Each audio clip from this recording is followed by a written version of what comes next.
What is happening, guys? Ari here from Boston Automotive Consulting, and in this video today I want to discuss what you should know before you set foot into a dealership. These are the most important things that are currently happening, currently getting in the way of car deals in the United States, quite frankly probably across the world. But in this list I want to give you 10 different ways how things are getting a little bit out of hand for consumers in the market to buy a car. As always, this video was brought to you by SaveOnMyAuto.com. SaveOnMyAuto.com is a resource you can use so that you can shop around for the best possible deal. And if you haven't already, please consider subscribing, because this whole channel is dedicated to teaching you everything you're gonna need to know so that you can negotiate your best possible deal. Now, starting off this list with number 1, dealers, as much as you might like to believe that they're desperate to make a deal, they're crying, they want business, etc., they really are not. In fact, the most common question I've been getting asked lately is, I feel like right now would be a really good time to buy, no? And they're constantly shocked when I answer back and say, not really. And you're gonna find out why further down this list. But the most common misconception about car sales right now is that dealers are desperate. They are not desperate, guys. They're not crying. If anything, salespeople are a little bit, but the actual owners of these dealerships, sales managers, are not. The same way that you may be getting aid from, say, the government, etc., they are also getting aid from the manufacturers, also from the government as well, in the form of, say, business loans, etc. Number 2, inventory is super thin, you guys. Factories are backed up like crazy. A lot of them are operating under lower capacity than before. A lot of them operating with fewer employees than before. So just the factory is just not producing as much cars as normal, under normal circumstances. Things are ramping up. They're definitely producing more cars now. However, it's not a good time to begin your car search until, say, instead of having a 30-day supply for most of these dealerships, 90 days is what you want to be targeting for the best type of car deal to take place. We're a little bit further away from 90 days right now. However, we definitely are heading in that direction, hopefully within the coming months. As things continue to unfold, as numbers continue to rise, there is speculation, however, that in the event of another lockdown, we may see a further delay. Number 3, cars are selling for way more than normal, especially used cars. Used cars and CPO cars are seeing about a 25% increase versus last year for how much they're selling for.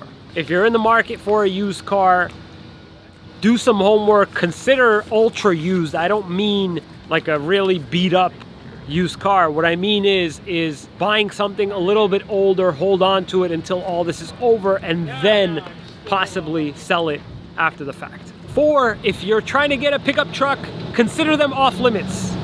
The reason why is that inventory on pickups is abysmal, not to mention that the incentives on pickups were their highest right before the pandemic hit, so a lot of people were purchasing and leasing pickups. Right now is not a good time at all to be trying to get a pickup.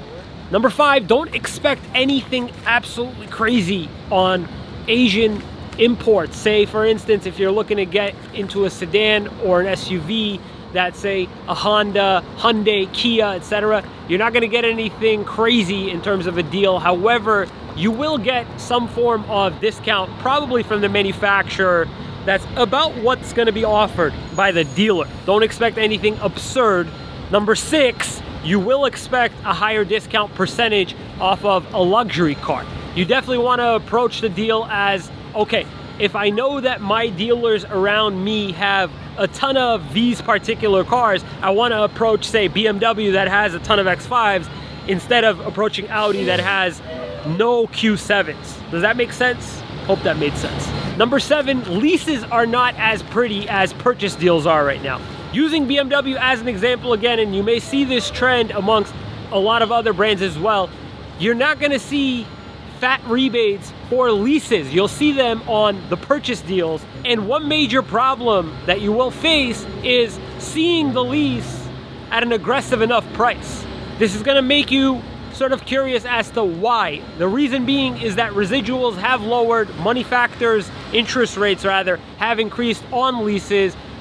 to try and get consumers to purchase instead of lease. Number 8, if you are a lease customer and you're trying to get into another lease, consider a lease extension. A lot of my clients are doing lease extensions, and believe it or not, lease extensions don't cost you anything. Lease extensions can be handled in a way so that you're pretty much doing the same exact thing as you were doing before, except just stretching out how long you're in the vehicle for. So say for instance, you're allowed 12,000 miles a year. That means 1,000 miles a month. If you extend your lease another 6 months, you're getting 6,000 additional miles to go on top of your allowance from the beginning. So don't worry about extending and not having enough miles, etc., or going over your miles. You'll have more miles included when you extend your lease, and it doesn't cost anything. Number 9, if you're thinking that you're gonna walk into the dealership and you're gonna be approved without a job, or the fact that you're furloughed, you're mistaken. Right now, lenders are very strict. They're only lending out money to people that actually have money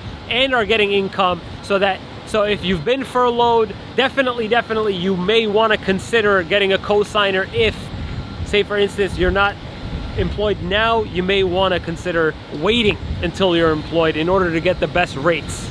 Number 10, very important, truly one of the most important things I can stress, is that your trade-in is gold. The reason why I say this is because used cars are selling for a lot higher of a price than they were previously, last year say, and dealers now are looking for clean used cars to be selling on their lots. Hell, not even just dealers selling certified, I'm talking about just across the board used car lots, mom and pop type dealerships. They're looking for your used car. So definitely shop around your trade, go to CarMax, shop it around on Carvana, maybe put it on Facebook Marketplace. You're definitely guaranteed to get more money by not necessarily trading it in to the dealership. Shop it to a couple third parties. I want to stress you guys, if you need to watch this video a couple more times, definitely do so. And if you're shopping around for a brand new car, visit saveonmyauto.com and connect with as many dealerships as you possibly can so that you can get the best possible deal. If you found this information useful, please consider subscribing. Don't forget to visit saveonmyauto.com, as well as the resources down in the description below. Thank you so much for watching, guys. We'll see you next time.